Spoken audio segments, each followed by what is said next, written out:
Good morning, everyone. Good morning. I am Pratiksha Bhalera from Tank Road, MPS, second. And today we are learning life processes. Today we are going to learn life organism. And today's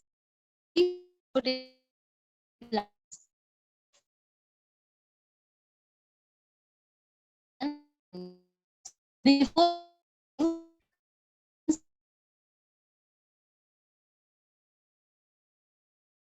living non-living things.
Living and non-living things.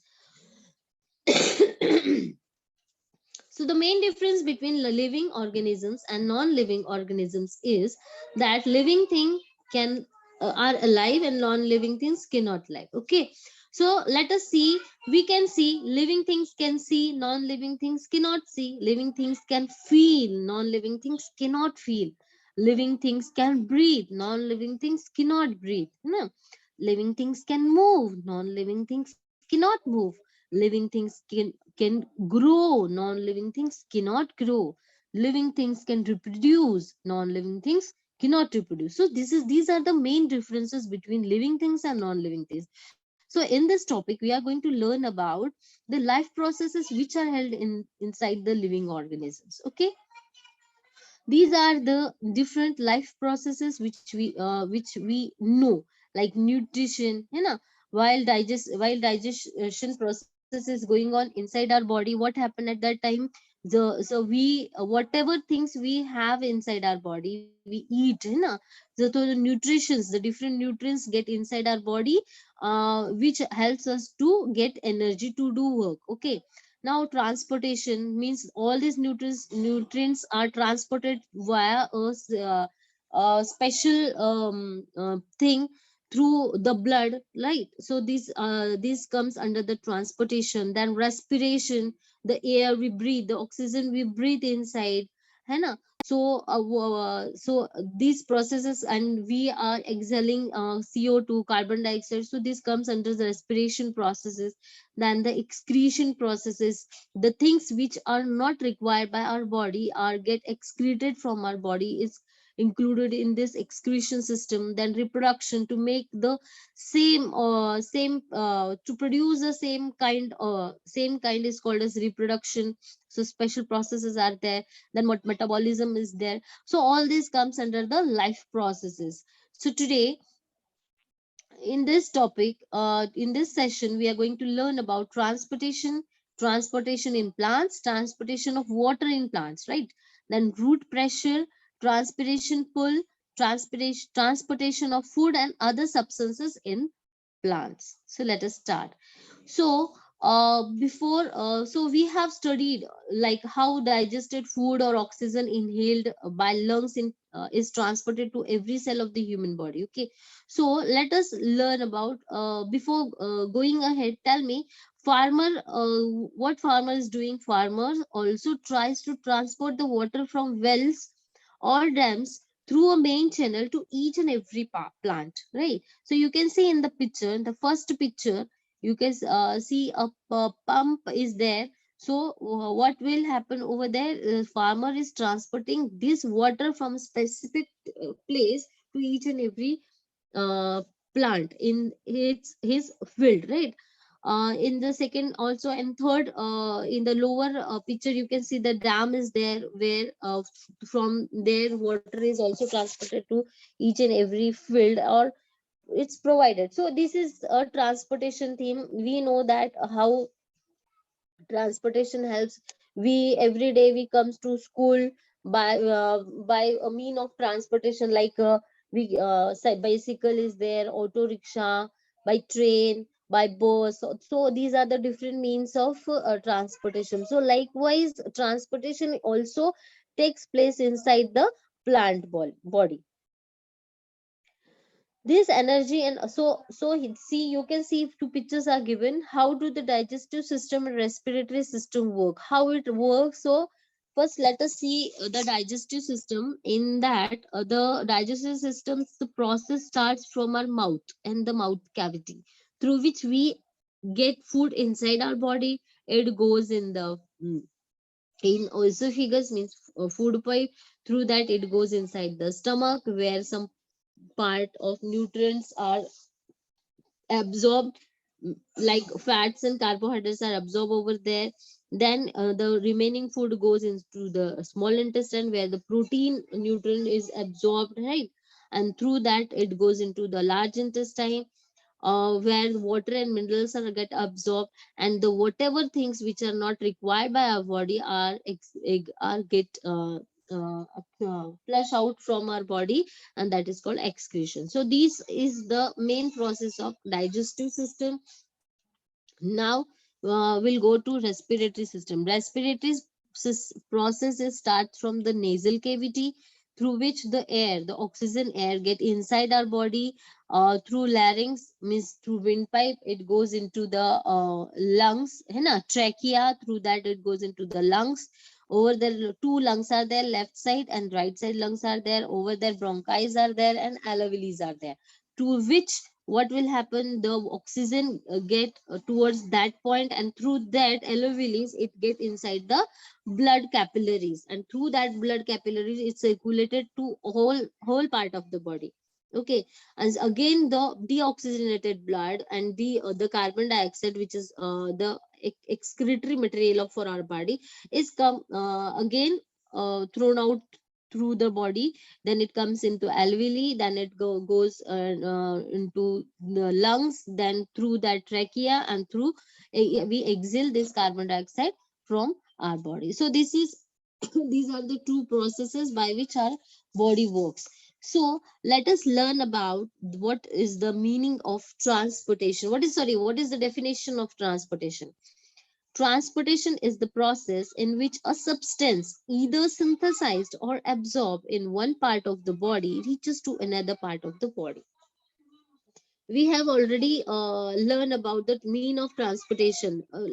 As I told you that you come to school by a mean of transport. By bicycle you can come, you from auto rickshaw, with the bus also, by train also. Okay. So at that time what will happen, you come from your home and reaches to the school. So this is the transportation. So the definition is same over here also. Means the transportation is the process in which a substance either synthesized or absorbed, okay, on one part of the body reaches to another part of the body. Okay. So this is the main definition, so you need to learn it by heart. Now learn, before going ahead, let us discuss some points. What do we eat? Why do we eat fruits and vegetables? Why do we eat it? We eat fruits and vegetables because fruits and vegetables gives us vitamins and minerals which is required by our body. Okay. So we know that we require, so why we require it? We get energy from this food, we get some different vitamins and minerals which is required for our body to grow proper in a proper condition. Now the second question, do the plants also need minerals like we do? We need vitamins and minerals, right? So as well as plants also need, because plants are also alive, living or living thing, right?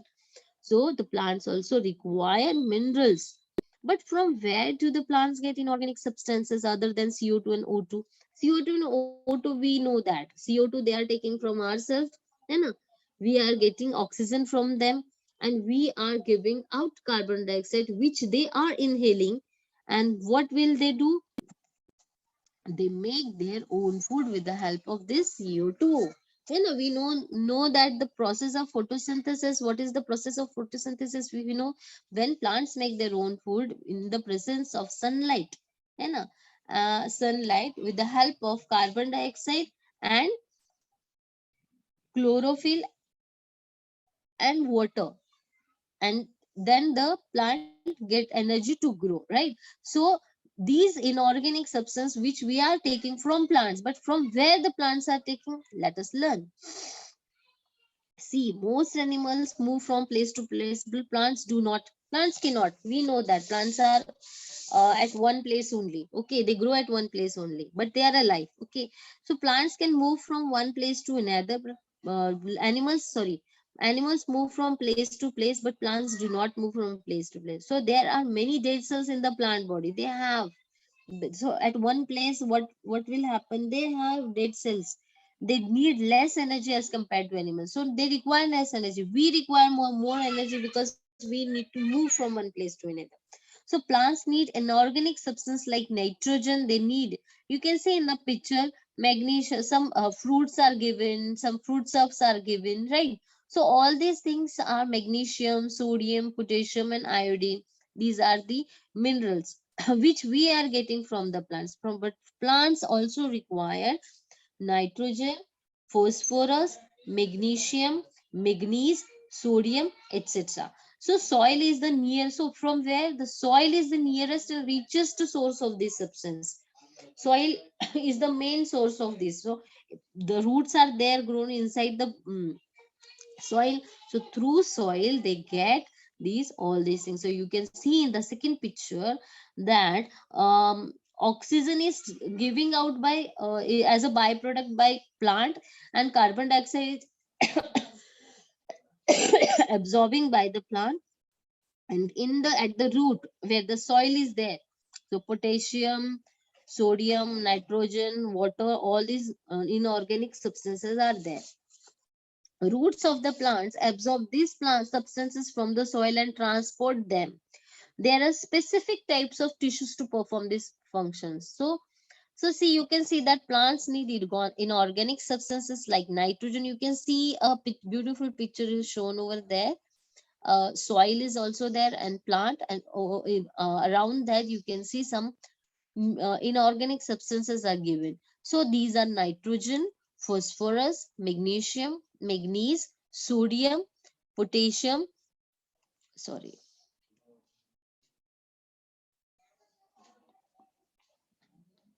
potassium and calcium. Soil is the richest source of these substances. Roots of plants absorb these substances from the soil and transport them to other part of the plant.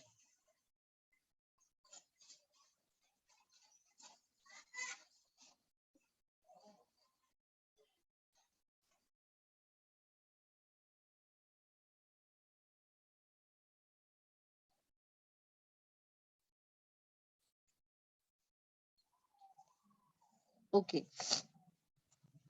So see, there are specific types of tissues to perform these functions. Okay, we know that each and every body is made up of cell. What is cell? Cell is the structural and functional unit of it. So the group of cell is called, is called as tissue. So there are specific type of tissues which perform this function. So you can see in front of you that the xylem conducts the water. So see, you can see two pictures, xylem vessel and phloem vessel. In that, what is the function of the xylem? Xylem conducts the water, whereas the phloem conducts the food. So two tissues are there which works as water transporter, and the another is the food transporter. Okay, so all parts of plants are connected with this conducting tissue. So this type of conducting tissue is reaches till each and every part of the plant. Okay, through the xylem, what will happen, the water, whatever water is there downside in the soil is get absorbed by the roots. Through the roots, what will happen, it pushed upwards through the xylem. With the help of the xylem, it reaches to each and every part. When it reaches to leaves, so over there what happens, leaves are also called as food factory of plant, where means the kitchen, plant kitchen also we can call it as. Okay, so where the food is made and obtained and again send it to each and every part of the plant again through this phloem vessel. So these are the two things you can see in the xylem vessel. One way, it is one way because only water can go but never comes back. Water and minerals both are transported through this xylem vessel. No end walls between cells. There no end walls between the cells are there. Thick walls stiffen with lignin. These are walls are thick and stiffen with lignin. And whereas in a phloem vessel, it is two-way. Means food stuff can go, water and food also can move here and there. So cells have end walls with perforations. Now you can see the picture of xylem and phloem in front. Okay, so the red color thing you can see is xylem tissue, and the blue color is the phloem tissue. So as we know that xylem is one way, so only the water and minerals can move upwards. Okay, it never comes back. So from this red color, you can see the roots are there. Through these roots, water can absorb and send to each and every part of the plant. Where in the leaves, plant make their food and again send it to each and every part of the plant. Now you can see that xylem and phloem, two tissues are there, and in between that a small portion is there which is called as cambium. In the first picture, in middle picture, you can see that the outermost layer is called epidermis, then cortex, pith, and cambium. So the phloem and xylem and phloem, and in between cambium. And the third picture, you can see that xylem vessels, which are one way, phloem vessels which are two way, and in between cambium is shown. Now we can take a practical, or we can have an experiment. Let us see that is it the roots, can roots absorb the water or not. So this is for that. So we need to take a small plant like balsam with its root intact, wash and clean its roots, then keep it in a water containing a stain like saffronin or eosin. We have used here eosin. In that we have put the eosin dye, then we put the plant in that vessel, and after living for 2-3 hours, what will we absorb? We absorb that xylem vessels appear red. Whatever the vessels become red, means it is of xylem vessel. From the rest, as they are stained by the dye, because root pressure is the force that drives water and nutrients into xylem upwards through the plant. So from these we can learn that, you can see in the down pictures that it is a horizontal view is shown. When we cut the plant like horizontally, we can see xylem element. The red color part is a stainer, which is eosin dye, means it is a xylem. So if from this we can conclude that xylem can absorb water and transport the water to each and every part of the plant.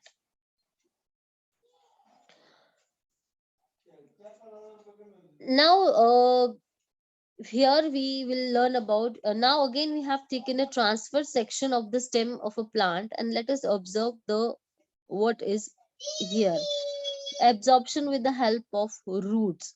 Root cells are in contact with water and minerals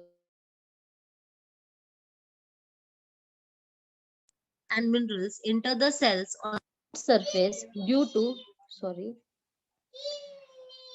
enter the cells on the root surface due to difference in concentration.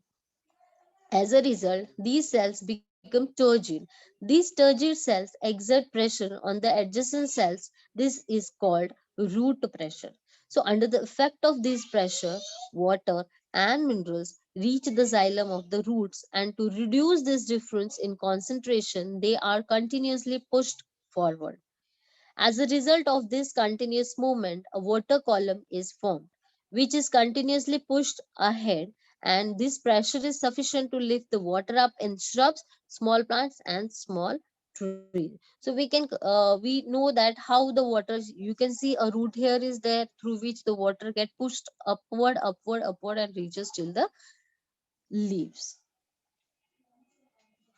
Now again we will perform one more experiment to see the water vapor. How, take a medium size well water plant.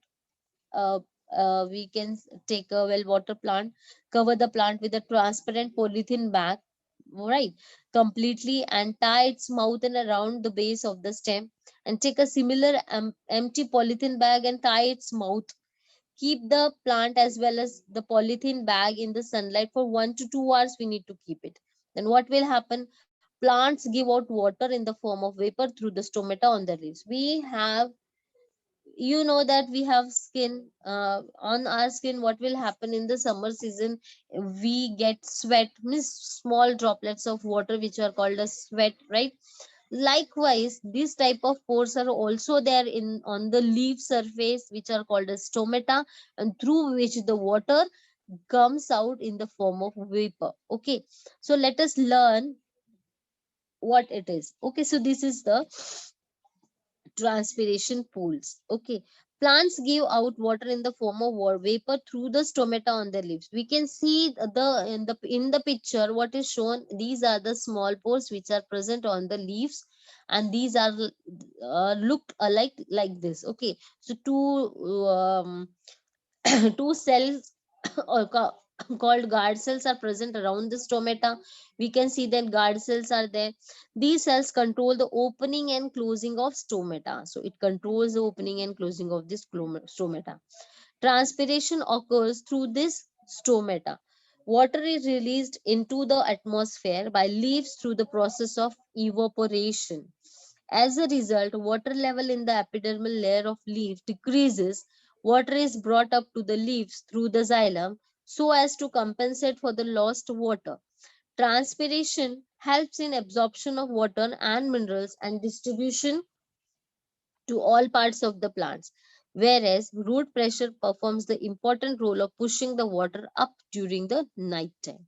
So we can see that the stomata which is open, which is controlled by these cell control guard cells, and this closed stomata, you can also see that. So when it opens, it gives out the water in the form of vapor. Okay, so water is brought up to the leaves through this xylem as to compensate for the lost water. Transpiration helps in absorption of water and minerals and distribution to all parts of the plants, whereas root pressure performs the important role of pushing the water up during the night time.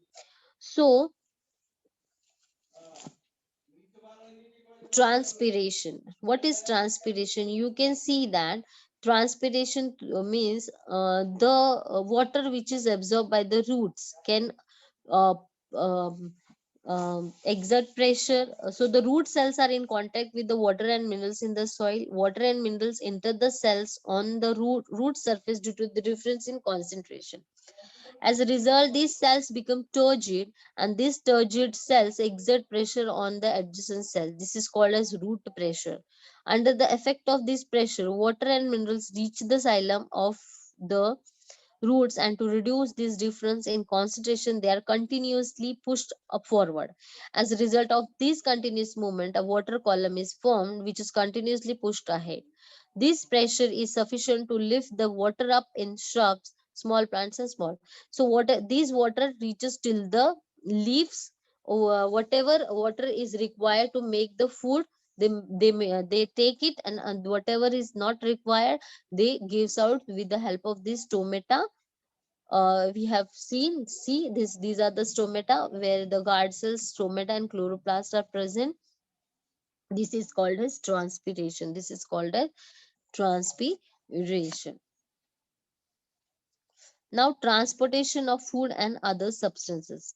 What are the transportation of food and other substances? See, the food produced in leaves is transported to each cell in the plant body. We have learned xylem and about xylem and phloem. Xylem absorbs the water and reaches to each and every part of the plant. When it reaches to plant, to a leaf, whatever water is required to make the food, they take it, and otherwise the other they have thrown out with the help of stomata. This is called as transpiration.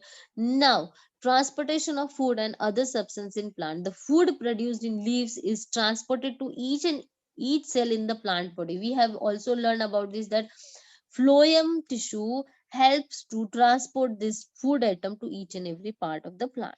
Okay, again, so excess food except amino acids is stored in roots, fruits and seeds.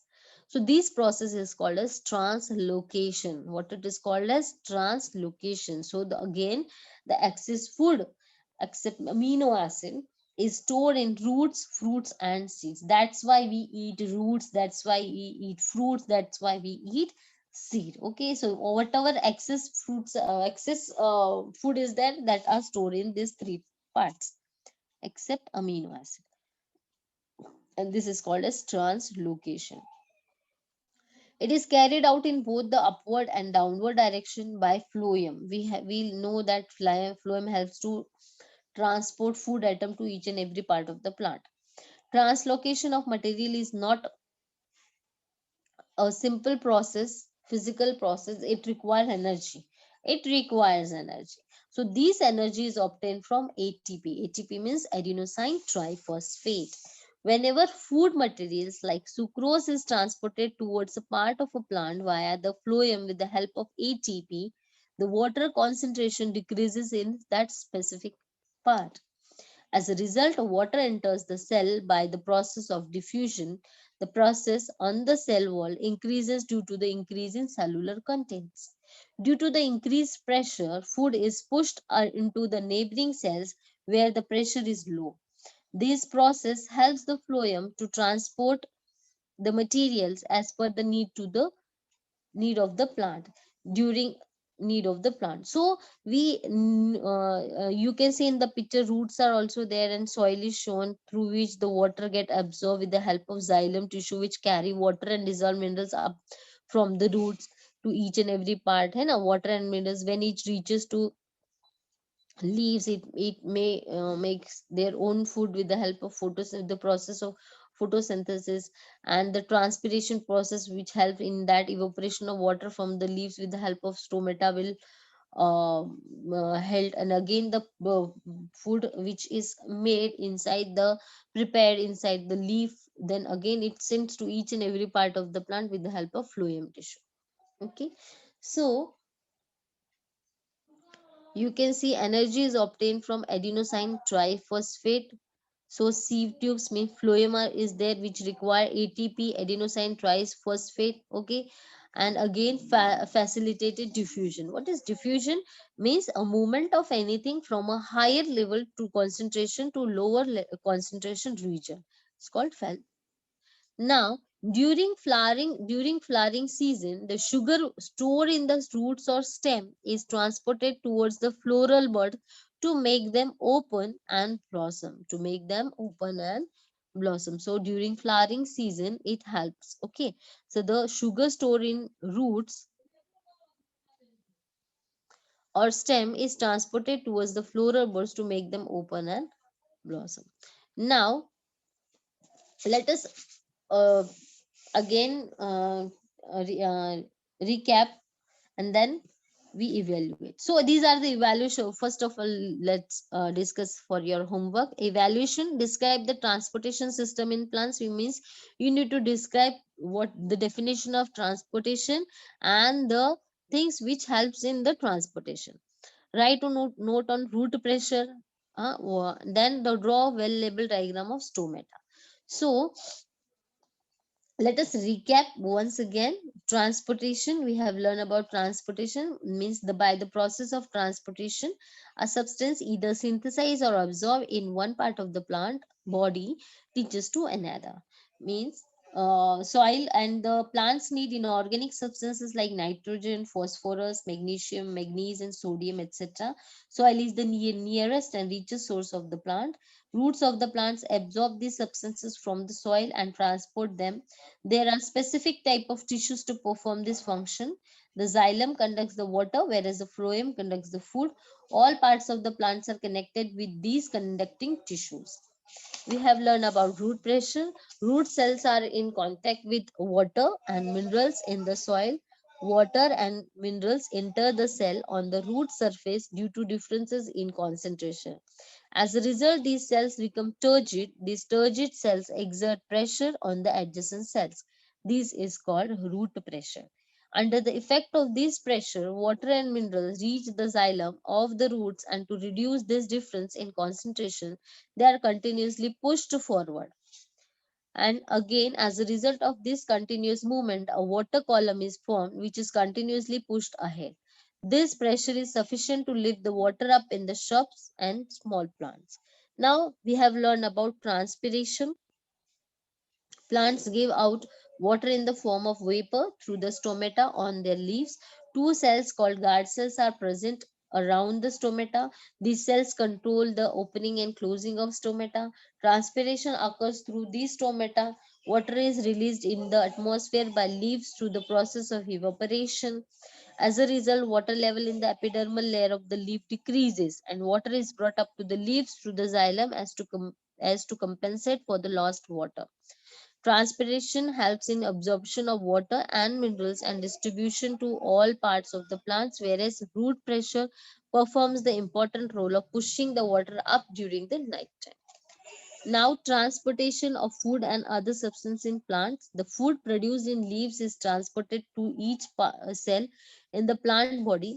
Excess food, except amino acid, is stored in the roots, fruits, and seeds. And this process is called as translocation of materials. It is carried out in the both the upward and the downward direction by the phloem.